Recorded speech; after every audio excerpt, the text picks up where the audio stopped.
నమస్కారం కేసీటీవీ వార్తలకు స్వాగతం. ముందుగా ముఖ్య అంశాలు. కోల్కతా ఘటనపై వైద్యుల నిరసనలు, దోషులను శిక్షించాలంటూ డిమాండ్.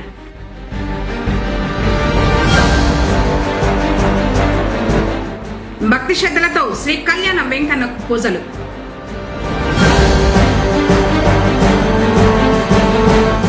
వాయిదా పడ్డ మండల సర్వసభ్య సమావేశం.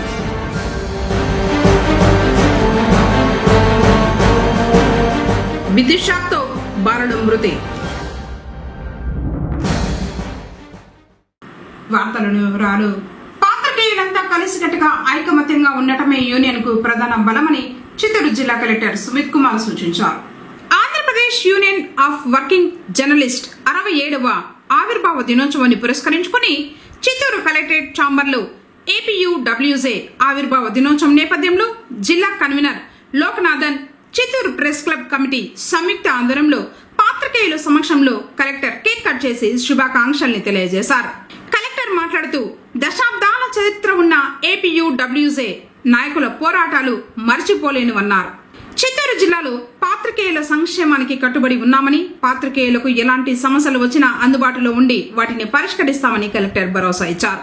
కార్యక్రమంలో చిత్తూరు ప్రెస్ క్లబ్ కార్యదర్శి అశోక్ కుమార్, ఉపాధ్యక్షుడు మహేష్, సంయుక్త కార్యదర్శి షకీల్, కోశాధికారి పవన్, సీనియర్ జర్నలిస్టులు వీర రాఘవులు నాయుడు, శివప్రసాద్ తదితరులు పాల్గొన్నారు.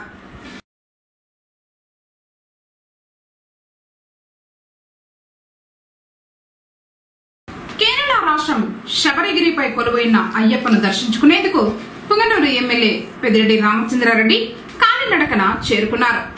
మండలం రోజుల పాటు భక్తి శ్రద్ధలతో అయ్యప్ప మాల దీక్ష చేపట్టిన ఆయన ఇరుముడి కట్టుకుని శనివారం శబరిమలైకి చేరుకోగా ఆయనకు కేరళ పోలీసులు బందోబస్తు నిర్వహించారు. పంపా నదిలో స్నానం ఆచరించి ఇరుముడికి పూజలు నిర్వహించి భక్తి శ్రద్ధలతో తన శిరస్సుపై ఇరుముడులను ధరించి నడక మార్గం ద్వారా శబరిగిరి వాసుని సన్నిధికి చేరుకోగా ప్రత్యేక దర్శన ఏర్పాట్లు చేశారు. బంగారు మెట్ల గుండా అయ్యప్పను దర్శించుకుని ఇరుముడిని చెల్లించి మొక్కులు తీర్చుకున్నారు. శబరిమల యాత్రలో ఆయన వెంట ఆయన కుమారుడు ఎంపీ పెద్దిరెడ్డి వెంకట మిథున్ రెడ్డి, సోదరుడు తమ్మలపల్లి ఎమ్మెల్యే పెద్దిరెడ్డి ద్వారకనాథ్ రెడ్డి తదితరులు ఉన్నారు.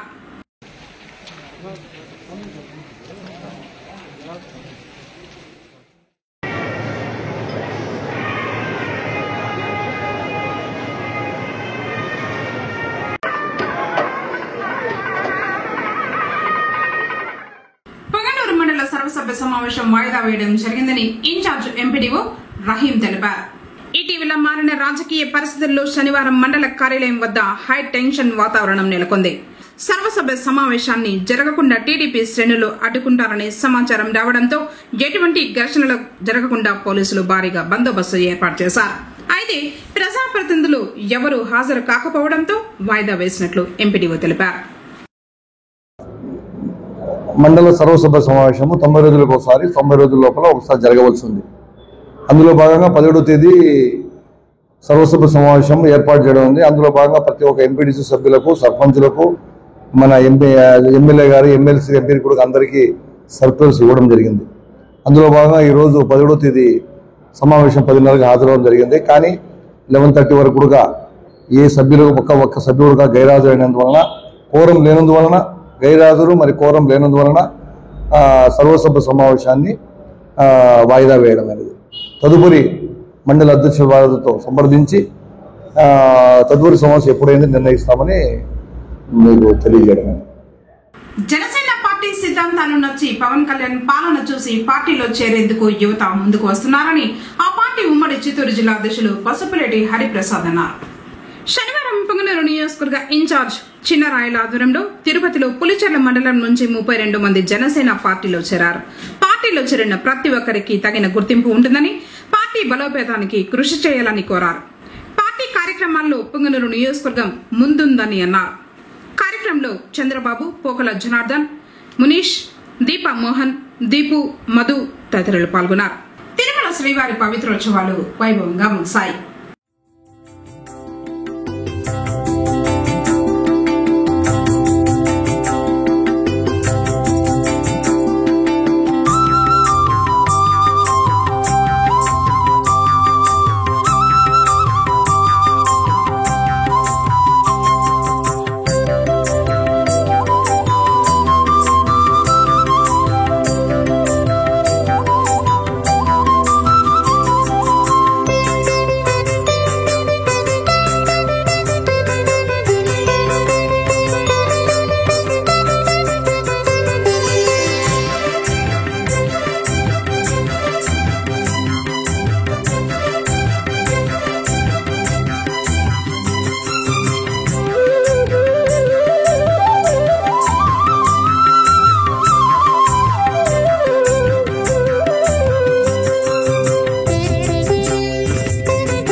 కోల్కతాలో పీజీ వైద్య విద్యార్థినిపై జరిగిన అమానుష ఘటనను తీవ్రంగా ఖండిస్తున్నామని పుంగనూరు ముడిపాపనపల్లి పిహెచ్సి డాక్టర్ సల్మా బేగం పేర్కొన్నారు.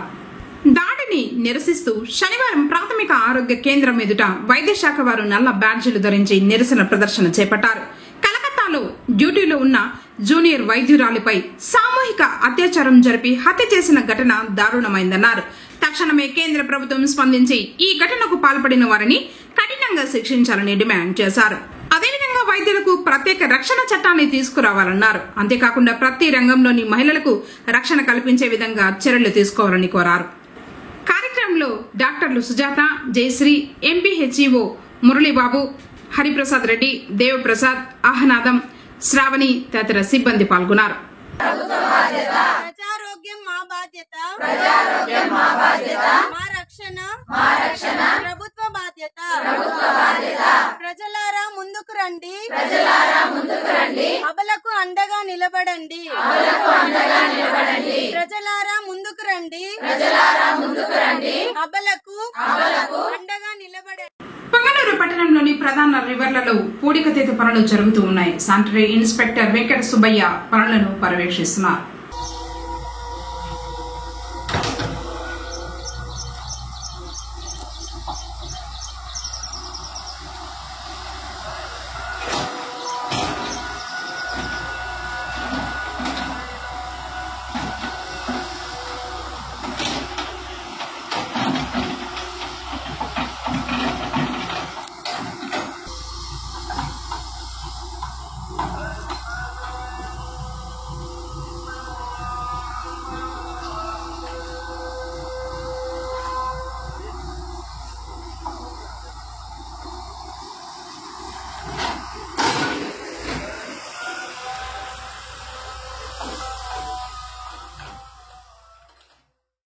శ్రావణ మాసంలో వచ్చే త్రయోదశికి ఎంతో ప్రత్యేకత ఉంది. అందుకే పుంగనూరులోని శని మహాత్ముని ఆలయాలు భక్తులతో కిక్కిరేశాయి.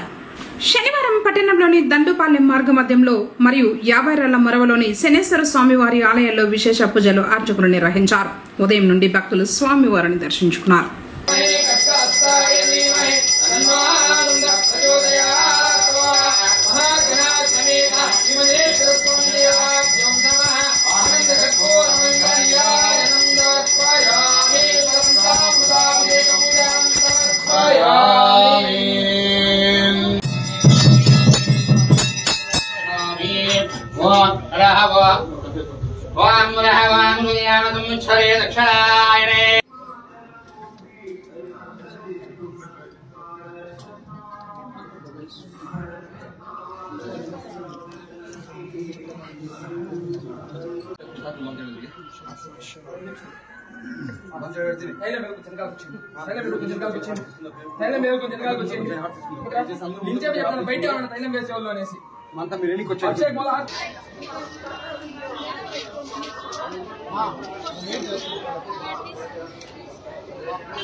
కోల్కతాలో జూనియర్ డాక్టర్ పై అత్యాచారం చేసిన ఘటన దేశవ్యాప్తంగా కాకరేపుతోంది.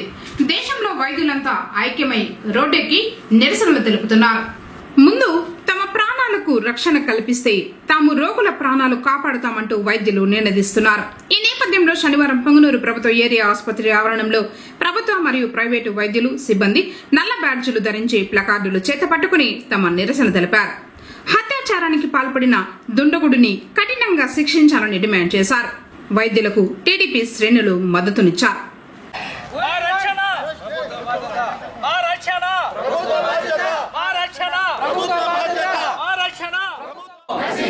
వైద్యులపై దాడులు బాధిత అమ్మాయికి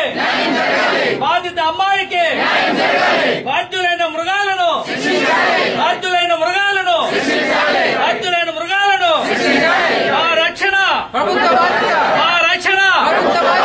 ఆ రక్షణ ప్రజలారా అబలకు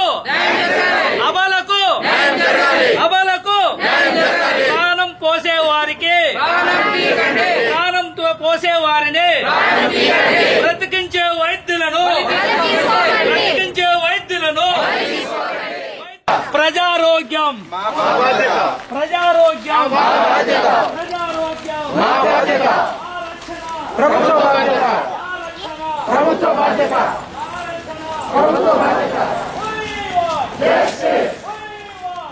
గత 7 రోజులుగా దేశమంతా అన్ని రాష్ట్రాల్లో వైద్యులు వైద్య సిబ్బంది కలకత్తాలో జరిగిన డాక్టర్పై జరిగిన అత్యాచారం హత్య దానికి నిరసనగా దేశమంతా వైద్య సిబ్బంది వైద్యులు నిరసన జరుపుతున్నారు. అందులో భాగంగా ఇక్కడ మన హాస్పిటల్లో Indian medical association, Indian dental association, AP government doctors association, government employees, health employees association అందరి పిలుపు మేరకు ఈరోజు దాన్ని పూర్తిగా ఖండిస్తూ ఈరోజు నిరసన కార్యక్రమం జరిగింది. ఈ నిరసన కార్యక్రమంలో భాగంగా అన్ని సంఘాల పిలుపు మేరకు హాస్పిటల్లో 9 నుంచి 11 గంటల వరకు నిరసన కార్యక్రమం తెలియజేయడం జరుగుతుంది. మేము ఉండేదే ప్రజల సేవ కోసం. ఆ ప్రజల సేవా కార్యక్రమంలో చేస్తూ ఉండగా అనుకోని శుభం తెలియని డాక్టర్ గారికి అన్యాయం జరిగింది. అన్యాయం అంటే పూర్తిగా సభ్య సమాజం తలదించుకునే విధంగా అత్యాచారం చేసి హత్య చేసి మరి దాంట్లో ఎవరిని ఆ హత్య చేసిండే సీన్లు కూడా చెరిపేయాలనే ఉద్దేశంతో రౌడీయిజం గుండాయిజం చేస్తున్న ఆ ప్రభుత్వం ఎంత పెద్దలైనా ప్రభుత్వం వాళ్ళందరినీ తెలుసుకొని వాళ్ళందరికీ శిక్షిస్తారని మరి మేము ఈ హాస్పిటల్ వాతావరణంలో పనిచేసేటప్పుడు ఏ టైంలో అయినా రావాల్సి వస్తుంది. అది మేల్ డాక్టర్ అయినా కానీ ఫిమేల్ డాక్టర్ అయినా కానీ ఏ కోసం వస్తారు ఆ టైంలో పేషెంట్కి ఏ సేవో ఏ ఇబ్బందో ఉంటే ఆ కాల్ అటెండ్ అయ్యే విధంగా వస్తారు. దాన్ని వాళ్ళు ఆసరాగా తీసుకొని ఇట్లాంటి అన్యాయాలు చేస్తే రేపు ఎట్లా పరిస్థితి? అందుకోసము ఆ తప్పు చేసిన వాళ్ళందరినీ శిక్షించాలని హాస్పిటల్లో పనిచేసే వాతావరణంలో ప్రభుత్వము డాక్టర్లకి రక్షణ కల్పించాలని ఆశిస్తూ వైద్యో నారాయణో హరి అన్నారు. కానీ ఈరోజు వైద్యుడికి మన భారతదేశంలో రక్షణ లేకుండా పోతా ఉంది. ఇంతకుముందు వైద్యుడంటే దేవుడు అనేవాళ్ళు ఈరోజు అదేటువంటి దేవుడి మీద అత్యాచారం చేసి హత్య చేసి సభ్య సమాజం తలదించే విధంగా చేయడం జరిగింది. మనం ఈరోజు స్వతంత్ర భారతంలో ఉన్నామా లేదా ఎక్కడైనా ఉన్నామనే ఆలోచన కలుగుతా ఉంది. ఇలా ఉంటే రేపు పొద్దున ప్రభుత్వంలో చేస్తున్నటువంటి డాక్టర్స్ కి ఎటువంటి రక్షణ కలిగిస్తుంది? వాళ్ళు రక్షణ కలిగించకపోతే డాక్టర్స్ ఎలా ప్రజలకు సేవ చేస్తారనేసి మీ అందరూ కూడా తెలియజేసుకుంటున్నాము.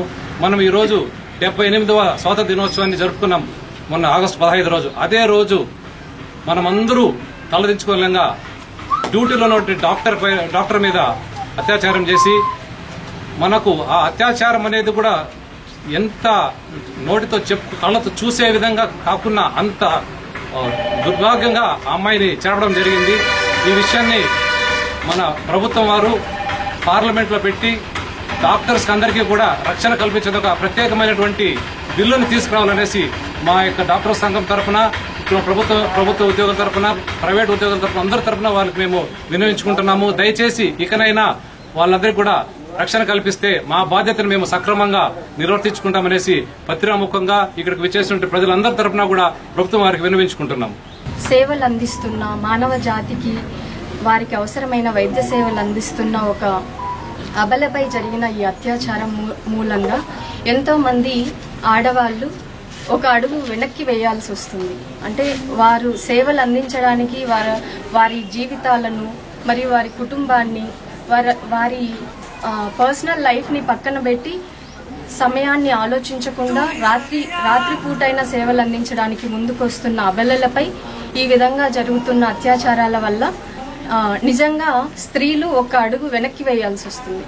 ఇది తలుచుకుంటే ఒక్కసారి ఆ సన్నివేశాన్ని చూసిన వాళ్ళు ఎవరైనా సరే ఒక్కసారిగా వారి ఆలోచనలో ఎలా వెళ్ళాలి నేను బయటకి, ఎలా నేను ఈ సొసైటీకి నేను ఎలా సేవలు అందించాలి అని భయపడాల్సిన దుర్గతి తీసుకొచ్చింది ఈ మానవ జాతి. అసలు మనం ఏదైనా భయపడాల్సి వస్తే బయట నుంచి వచ్చిన ప్రమాదాలకి, అంటే వేరే జాతి నుంచి వచ్చిన ప్రమాదాలకి, అంటే ఏదైనా ఒక జంతువుని లేదా విషపూరితమైన జంతువుల పట్ల లేదా సింహం ఇలాంటివి, అంటే మనల్ని మనం కాపాడుకోలేని పరిస్థితుల్లో మనం భయపడాల్సి వస్తుంది. కానీ ఒక జాతిలో ఉంటూ కేవలం ఒక మనిషికి ఇంకొక మనిషి భయపడాల్సిన దుర్గతి ఎలా వస్తుంది? కేవలం ఒక ఆలోచన వల్ల. ఆలోచనతోనే మొదలవుతాయి, మన చర్యలుగా పరిణమిస్తాయి అవి. కాబట్టి ప్రతి ఒక్కరికి వారి కుటుంబ స్థాయిలో, సొసైటీలో, గురువుల స్థాయిలో నుంచి ఒక స్త్రీకి ఎలా సొసైటీలో తను జాగ్రత్తగా మసులుకోవాలి అని నేర్పిస్తున్నట్లుగానే ఒక పురుషుడికి స్త్రీ పట్ల ఎంత గౌరవంగా ఉండాలి, వారిని ఎలా ప్రేమించాలి, వారికి ఎలా సెక్యూరిటీని అందించాలి అనేది కూడా నేర్పించాలని కోరుకుంటూ తన కోసం మేమందరం నిలబడతాము. ప్రభుత్వం ఆమెకి న్యాయం చేకూర్చాలని కోరుకుంటున్నాం. పొంగనూరులోని శ్రీ కళ్యాణ వెంకటేశ్వర స్వామి వారి ఆలయానికి భక్తులు పోటెత్తారు. శ్రావణ మాసం 2వ శనివారం కావడంతో వరలక్ష్మి వ్రతం చేసిన మహిళలు పెద్ద ఎత్తున ఆలయానికి విచ్చేసి శ్రీవారికి ప్రత్యేక పూజలు చేశారు. ఇటు పొంగనూరు పరిసర ప్రాంతాల నుంచి భక్తులు పెద్ద సంఖ్యలో శ్రీవారి దర్శనానికి రావడంతో ఆలయ ప్రాంగణం కిక్కిరేసింది.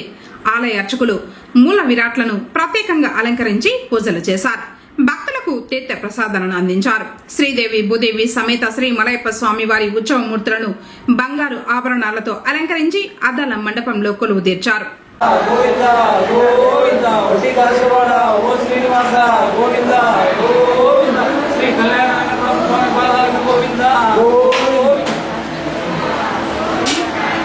వెంకటరమణ గోవింద గోవింద రక్షక గోవింద గోవింద.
వికసిత్ ఆంధ్ర 2047లో భాగంగా జిల్లా అభివృద్ధికి కార్యాచరణ ప్రణాళిక సిద్ధం చేయాలని జిల్లా కలెక్టర్ సుమిత్ కుమార్ జిల్లా అధికారులను ఆదేశించారు.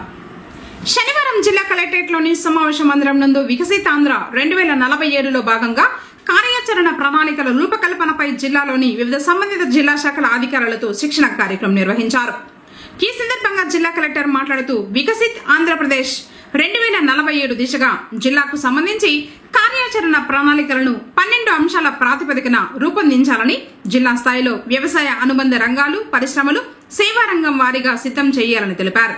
వ్యవసాయ అనుబంధ రంగాలలో రైతులకు లాభసాటి దిశగా చేయాల్సిన అంశాలు, పరిశ్రమలకు అవసరమైన నైపుణ్యత కలిగిన వారిని సిద్ధం చేయడం, టూరిజం, ఎకో టూరిజం అభివృద్ధి, ఇలా ప్రతి రంగంలో వృద్ధికి సంబంధిత శాఖల పరిధిలో సామర్థ్యాలను అంచనా వేసుకుని ఉన్న ప్రతికూలతను మార్చడానికి తీసుకోవాల్సిన చర్యలపై దృష్టి సారించారు. పేదరిక నిర్మూలనే లక్ష్యంగా ప్రతి కుటుంబాన్ని అభివృద్ధి చేసేందుకు ప్రభుత్వం ప్రత్యేక దృష్టి పెట్టిందన్నారు. ఇందులో భాగంగా కేంద్ర రాష్ట్ర ప్రభుత్వాల ద్వారా అమలయ్యే పథకాలు పేదరికాన్ని తగ్గించేందుకు అవకాశం ఉందన్నారు. కార్యక్రమంలో assistant collector Himavamsi, DWAMA BD Rajasekhar, PRR and బిఆర్డబ్ల్యూ ఎస్ఎస్సిలు Chandrasekhar, Uma Maheswara Reddy, Vijay Kumar, CPO Sambasiva Reddy, జిల్లా వ్యవసాయ, ఉద్యానవన, పశుసంవర్ధక శాఖల అధికారులు మురళీకృష్ణ, మధుసూదన్ రెడ్డి, డాక్టర్ ప్రభాకర్, డిఈఓ దేవరాజులు, సమగ్ర శిక్ష ఏపీసీ వెంకటరమణారెడ్డి, డిఆర్డీఏ పిడి తులసి, జడ్పీ సిఇఓ గ్లోరియా, ఇతర సంబంధిత శాఖల అధికారులు పాల్గొన్నారు.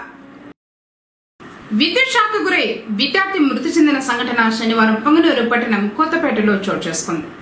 కుటుంబ సభ్యుల కథనం మేరకు వివరాలు ఇలా ఉన్నాయి. కొత్తపేటకు చెందిన రఫీక్ కుమారుడు 9వ తరగతి చదువుతున్న 14 సంవత్సరాల దౌలత్ అనే బాలుడు ఉదయం పావురం కోసం వెళ్లగా ప్రమాదవశాత్తు విద్యుత్ తీగలు తగిలి షాక్ కు గురయ్యాడు. కుటుంబ సభ్యులు హుటాహుటిన స్థానిక ఏరియా ఆసుపత్రికి తరలించగా వైద్యం పొందుతూ బాలుడు మృతి చెందాడు. విషయం తెలుసుకున్న మున్సిపల్ చైర్మన్ అలీం బాషా ఆసుపత్రికి చేరుకుని బాలుడి కుటుంబ సభ్యులను పరామర్శించి ఓదార్చారు. వార్తలు ముగించే ముందు ముఖ్యాంశాలు మరోసారి. కోల్కతా ఘటనపై వైద్యుల నిరసనలు, దోషులను శిక్షించాలంటూ డిమాండ్.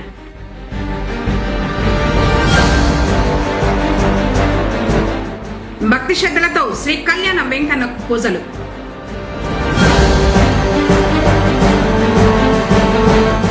వాయిదా పడ్డ మండల సర్వసభ్య సమావేశం.